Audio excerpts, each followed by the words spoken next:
என் நாட்டு அமைச்சர் ஓடி வந்தார். நாட்டு மக்கள் எல்லாம் பஞ்சத்தால் பசியால் அன்னம் என்று அவதிப்பட சொன்னவுடன் மக்கள் அன்ன பஞ்சத்தை போக்க ஆண்டவன் ஆயிரத்தி தோன்று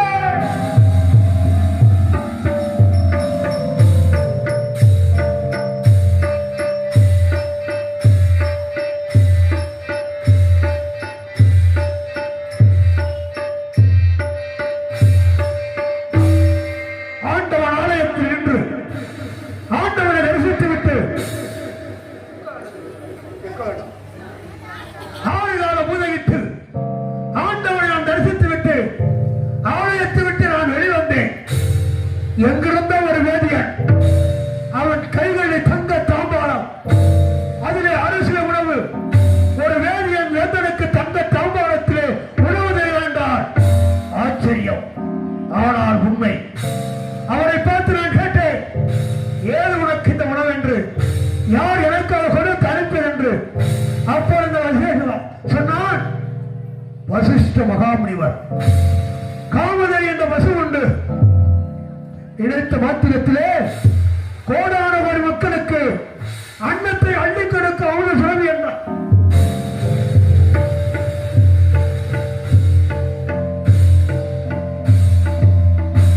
என்ன ஆச்சரியம்!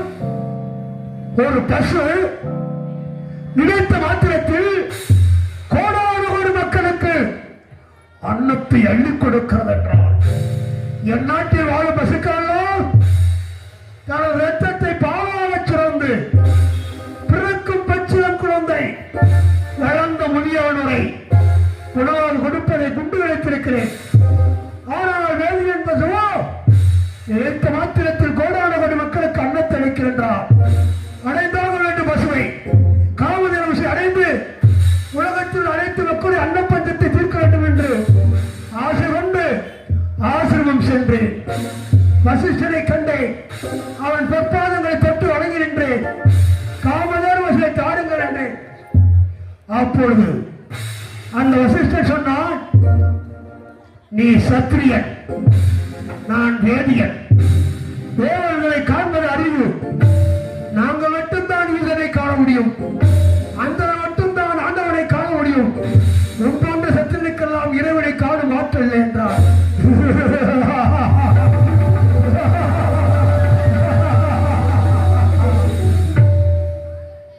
வேதியனுக்குத்தான் இறைவன் சொந்தம். இந்த வரலாற்று காவியத்தை இன்றோடு முடித்துவிடு. புதிய வரலாற்று காவியத்தை எழுத தொடங்கு. இறைவன் யார் எந்த நேரத்தில் அழைத்தாலும் ஈசன் காட்சி கொடுப்பான். எந்த வரலாற்றை எழுது என்று சொல்லி அறந்தது ஆடைகளை உடுத்தி கருந்தாடி வளர்த்து கால்நடையாக சென்று பச்சை பதிவுகளை காட்டை அடைந்தேன்.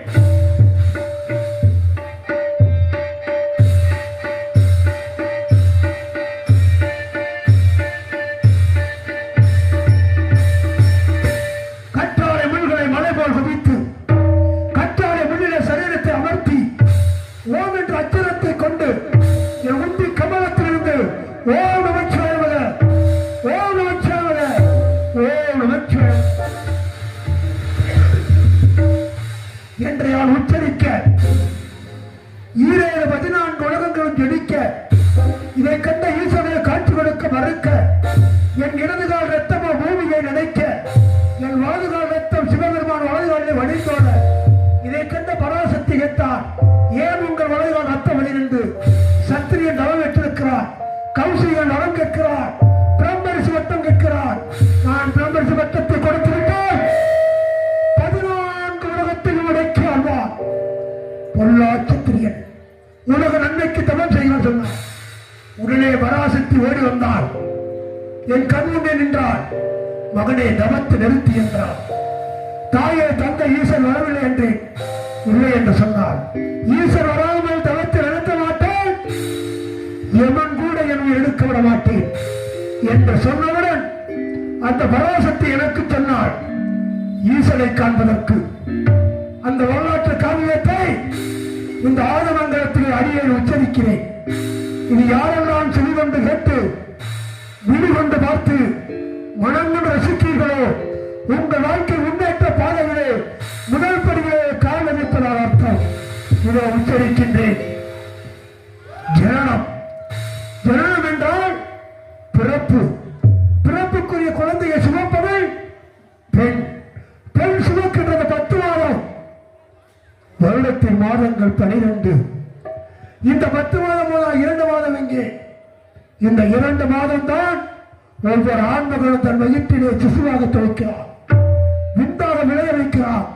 61 மனைவியை இல்லறம் சேர்கின்ற பொழுது இந்த விந்தாகப்பட்டது யோனியின் வாயிலாக விழுகும். கருவுறுகிறாள். 10, 2, 12 மாதங்கள் ஆகிறது.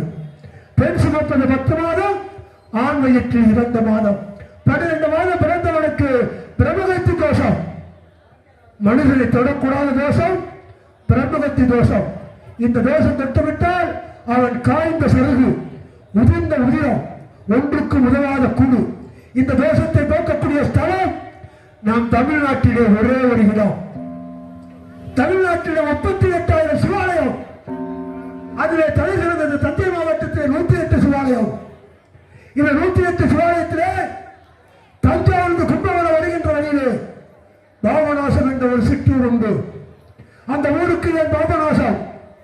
பிறந்த மனிதனின் இறந்தவனுக்கு மோட்சத்தை தருகின்ற ஸ்தலம் பாபநாசம். பாபநாசத்திலே 107 லிங்கத்திற்கு தனி மண்டலம். 108வது லிங்கம் தான் ஜோதிராமலிங்கம். அங்கிருக்கின்ற அமர்கின்ற கருங்கல் தீபத்தை மனிதனோ மன்னனோ முனிவனோ ஏற்றவில்லை. நான் ஏற்றுகிறேன் சென்றேன். விளக்கில் அருகே நின்றேன். விளக்கிலே எண்ணெய் இல்லை, திரி இல்லை, ஒளி இல்லை. எண்ணெய்க்கு பதிலாக தேகத்தின் ரத்தத்தை எண்ணெயாக பெருக்கெடுக்க செய்தேன். திரிக்கு பதிலாக இரு கையையும் இரு காலையும் ஒரு சிறந்தையும் பஞ்சமுக திரி கொடுத்தேன். எண்ணெய் விரிவெடுத்தால் எந்த விளக்கெரியும்? எந்த விளக்கு வெறியாது. திரிக்கு ஒளிக்காக சராசரி ஒரு நாளைக்கு ஒரு மனிதன் விடக்கூடிய மூச்சு 21,600 முறை. அத்தனை மூச்சை வருமாக்காக்கி இந்த உடம்பை அந்த விளக்கிலே சுட்டெடுத்தேன். என் உடம்பு சுழல்விட்டறிந்தது. உலகமே வெப்பக்கால் வீசின. சிறுவன் வெப்பத்தை தாங்காத சிவபெருமான் திருக்காட்சி தந்தார். அங்கே எனக்கு பிரம்மரிசி பட்டம். பாபநாசத்தை வெளியே இருக்க பட்டீஸ்வரத்திலே வேலியனை வென்ற சக்திகளுக்கு பிரம்மரிசி பட்டம் பெற்றேன். நான் பிரம்மரிசி பட்டம் பெற்று என் நாட்டுக்கு சென்றேன். என் நாட்டு மக்கள் அத்தனை பேர் இறந்து கிடந்தார்கள். கெண்டியின் ஜலம் கொண்டு காயத்ரி மந்திரத்தை சொல்லி நான் ஜலத்தை தெளித்தேன். என் ஜலம் தெளித்தவுடனே அத்தனை பேர் உயிர் பெற்றார்கள். மீண்டும் அமைச்சருக்கு நாட்டை கொடுத்து விட்டு யாகம் செய்ய சென்றேன். அங்கே வர்ணஜாலம் அனுபவம் தெரிய வர்ணத்தை நிறுத்தினேன்.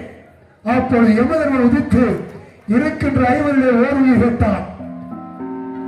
இந்த 4 பேரை விட்டுவிட என் உயிரை எடுத்துக் கொண்டேன். நான் எவனுக்கு உயிருக்கு முன் வந்த காலத்தால் யமதர்மன் எனக்கு அழகான பெயர் வைத்தார். விசு என்பது உலகம். விசு என்றால் உலகம். மித்திரன் என்று சொன்னால் உலகத்தின் நண்பன். இது 2ஐயும் ஒன்றாக இணைத்தால் இந்த ஆதமங்கலத்தில் அதுலங்கம் அடிக்கிறேனே எனக்கு பெயரா விஸ்வாமித்ரா.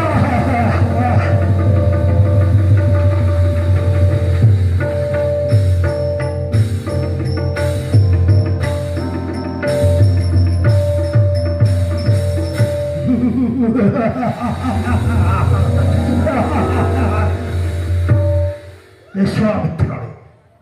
நான் விஸ்வாமித்ரானதும் உலக நண்பனானதும் உலக மகாயாகம் செய்ய சென்றேன். நான் சென்ற வழியிலே என் எதிரே சத்திரியன் திருசங்கமனை கண்டேன். உருக்குலைத்து நின்றார். சத்திரியன் தலை நிமிர்ந்து நடக்கக்கூடியவன், தலை குனிந்து நடப்பவன் அல்ல. திருசங்கமனை ஏன் தலை குனிந்து நடக்கிறது கேட்டு என்னை பிழையனா போய் என்று வசிஷ்டர் சாபம் தந்து விட்டார். நான் பிழையனாய் விட்டு என்றார். அந்த இடத்திலே அவனுக்கு பிழையின் சாபத்தை நீக்கி விமானத்தை வரவழைத்து அதனை அமரச் செய்து அந்தரத்திலே அந்தர சொர்க்கம் வைத்து அதற்கு அந்தர சொர்க்கம், விஸ்வாமித்ர சொர்க்கம், திருசங்கு சொர்க்கம் என்று பெயர் வைத்தேன். இதை பார்த்தார் சிவபெருமான். ஓடோடி வந்து, விஸ்வாமித்ரா, நீ இறந்தவர்களை பிழைக்கச் செய்கிறாய், தனி ஒரு உலகத்தை பிழைக்கின்றாய். மூர்த்திகளையும் நடமாட வைக்கிறாய். இனிமேல் இந்த உயிர் உனக்கு தேவையில்லை. உன் உயிரை எனக்கு தாய் என்றார். ஈசன் என் உயிரை கேட்டான், நான் தருகிறேன். ஆனால் எனக்கென்று ஒரு வரம் கொடுங்கள் என்று கேட்டேன். என்ன வர வேண்டும் என்று கேட்டார். நான் அந்த ஈஸ்வரனும் கேட்ட வரம், அன்பு சார்ந்த பெரியோர்களே, ஆற்றல் மிகுந்த நாடகக்கலை ரசிகர்களே, நீங்கள் ஒரு ஹரிச்சந்திர நாடகம் வைத்தால் இதுபோல் வேஷம் போட்டு ஒரு மனிதர் விஸ்வாமித்திரரை பார்க்கலாம், அல்லது பக்த மார்க்கண்டை நாடகம் வைத்தால் இதுபோல் வேஷம் போட்டு ஒரு மனிதரை பார்க்கலாம். இந்த விஸ்வாமித்திர உலகத்தில் உள்ள அனைவரையும் ஒன்றாடும் பார்த்து ஆசி வழங்குகிறார். எங்கே, எந்த இடத்திலே, எந்த ரூபத்திலே, என்ன தருணத்தில் என்றால், இரவிலே உண்டு உறங்குகிறோம், மறுநாள் காலை எழுகிறோம். அப்படி காலையில் எழுந்திருக்கின்றவர்கள் 4 மணிக்கு மேலே 6 மணிக்குள்ளாக, காலையில் 4 மணிக்கு மேலே 6 மணிக்குள்ளாக எழுந்திருக்கின்றவர்கள், அதற்கு பிரம்மமுகூர்த்தம், மனித பிரம்மமுகூர்த்தம். அந்த பிரம்மமுகூர்த்தத்தில் எழுந்து வந்து தனது வீட்டின் வாசலில் நின்று கிழக்கே வாருங்கள். நீங்கள் கிழக்கே பார்க்கின்ற பொழுது அந்த கீழ்வானத்தில் ஒரு விடிவெள்ளி உழைத்திருக்கும். அந்த விடிவெள்ளி தான் இந்த விஸ்வாமித்திரன் விடிவெள்ளி. இதை யாரெல்லாம் அதிகாலையில் எழுந்து வணங்கி வருகின்றீர்களோ, இந்த உடம்பிலே வெட்டி இருக்கின்ற உயிர் தன்னை விட்டு பிரிகின்ற பொழுது சிவபெருமானுடைய திருவுருவ காட்சியை காணலாம் என்பது இந்த விஸ்வாமித்திரனுடைய வாழ்க்கை வரலாறு. இந்த வாழ்க்கை வரலாறை சொல்லி முடிக்கும் வரை அமைதி காத்து செவி கொடுத்து மனம் கொண்டு ரசித்த உங்கள் அனைவரையும் வணங்கி மகிழ்கிறேன். குறையிருந்தால் மன்னியுங்கள், நிறையிருந்தால் வாழ்த்துங்கள். இதுதான் விஸ்வாமித்திரின் வாழ்க்கை.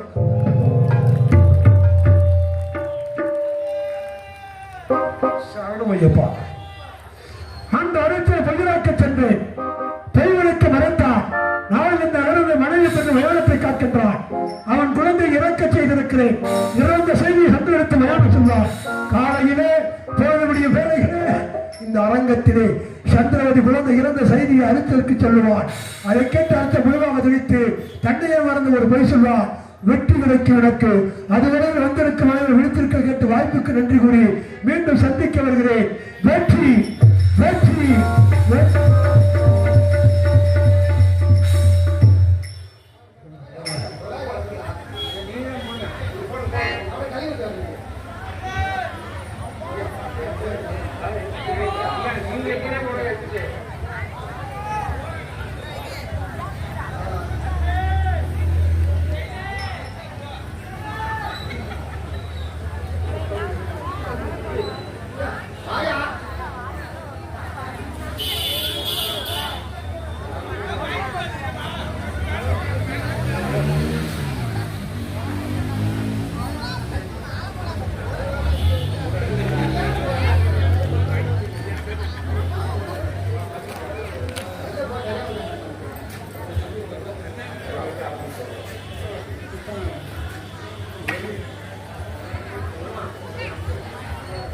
விஸ்வாமித்திரராக அபிநயிக்கும் AR சித்தநாதன் அவர்களுக்கு ஆதமங்கலம் கிராமவாசிகள் சார்பாக இந்த மாலை அணிவித்து மரியாதை செய்திய உலகாவிற்கு எங்கள் கிளை குடும்பத்தின் சார்பாக கோடான கோடி வணக்கம். வாழ்க அனைவரும் பல்லாண்டு காலம். ஓடுகிற வண்டி ஓட